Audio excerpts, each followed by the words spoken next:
எதுக்காக சார் அது ஒரு கொலை மிரட்டல் அளவுக்கு நக்கீரனுக்கு கொடுக்க வேண்டிய விஷயம் சார்? இது எங்கள் கொங்கு பகுதிகளில் சர்வசாதாரணமாக பேசிக்கக்கூடிய விஷயம். அது கடவுளை ஏற்றிடுவேன்னு சொல்கிறாங்க. சொல் வழக்கில் இருக்குதா இல்லையா? இப்போ கடவுளை ஏற்றுறதுனா என்ன? நிஜமாலே எல்லாத்தையும் போய் கடவுளை ஏற்றிட்டு இருக்கீங்களா? சரி, ஏன்டா என் தாலி அறுக்கிறேன்னு பேசுகிறாங்க. ஏன்னா எல்லாத்தையும் போய் வீரமணி மாதிரி நீங்கள் தாலி எடுத்துட்டு இருக்கீங்களா? ஏன்டா என் கழுத்து இருக்கிற பிளேடு போடுற என்ன சார்? இந்த சொல் வழக்கெல்லாம் இல்லையா தமிழ்நாட்டில்? நான் கேட்குறேன் சார். அந்த சொல் வழக்கு பேசும்போது கூட நம்ம வந்து டோன் இருக்கேன் சார். நீங்கள் பேசும்போது அந்த உங்களுடைய அந்த ரியாக்ஷன்ல இருந்து நீங்கள் எவ்வளோ கோபமாக பேசுறீங்கன்றது சார் நீங்கள் என்ன சொல்ல வரீங்கன்னு புரியுது. தம்பி, நீங்கள் என்னோட வீடியோ பார்த்தீங்களா? நான் பேசினது பார்த்துருப்பீங்க. எங்கே பார்த்தீங்க? நியூஸில் பார்த்தீங்க. நீங்கள் நியூஸில் என்னோட வந்த வீடியோ வந்து எடிட்டட் வீடியோ. அப்படின்னா அந்த சொற்றோட நான் பயன்படுத்தலைன்னு நான் சொல்ல வரல. அதுக்கு முன்னாடி என்ன பேசினேங்கிறது தெளிவாக கவனிங்க. நக்கீரன் நான் சொல்கிறேன். அதுக்கப்புறம் ஏதோ ஒன்று பேசியிருக்கிறேன், அதை கட் பண்ணி இருந்துருக்கிறாங்க. நான் என்ன சொன்னேன்னு சொல்லட்டுங்களா?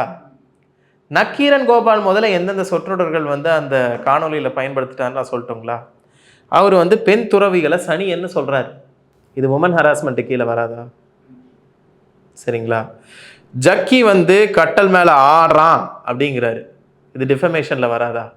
அதே மாதிரி ஏதோ ஒரு பெண்ணை, அந்த பெண்ணை வந்து ஜக்கி தொட்டுட்டார் அப்படிங்கிறத வந்து சொல்கிறாரு. அது வந்து அந்த பெண்ணுக்குரிய மாண்பை கெடுத்த மாதிரி இருக்காதா?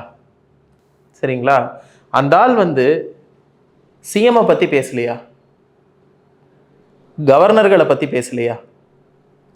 எப்பவுமே படுக்கை அறையிலையும் கழிவறையிலையும் கேமரா வைக்கிறவங்கள நீங்கள் எந்த வகையில் ஏற்றுக்க முடியும்? நீங்கள் சொல்லுங்கள்.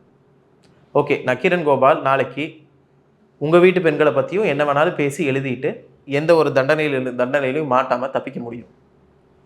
இவர் வீட்டு பெண்களை பற்றியும் பேசிட்டு எந்த வித தண்டனையிலையும் மாட்டாமல் தப்பிக்க முடியும். நாளைக்கு ஸ்டாலினுடைய வீட்டு பெண்களை பற்றி பேசுகிறாருன்னு வச்சுக்கலாம்.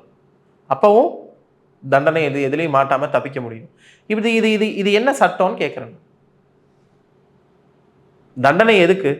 ஒருத்தன் வந்து திருந்தணுங்கிறதுக்காக தண்டனை. நீங்கள் நடிகைகளை பற்றி என்னென்ன பேசியிருக்காருங்க? கொஞ்சம் நஞ்சமா? இப்போ நீங்கள் நம்ம வந்து பைல்வான் ரங்கநாதன் சொல்கிறோம். ஐயோ உட்கார்ந்துட்டு இருக்கேன், பைல்வான் ரங்கநாதன் எங்கே கேமரா வச்சுருக்கான்னு தெரியல. பைல்வான் ரங்கநாதனோட இன்னொரு வருஷம் தான் மீசை வச்ச பைல்வான் ரங்கநாதன் தான் நக்கீரன் கோபால்.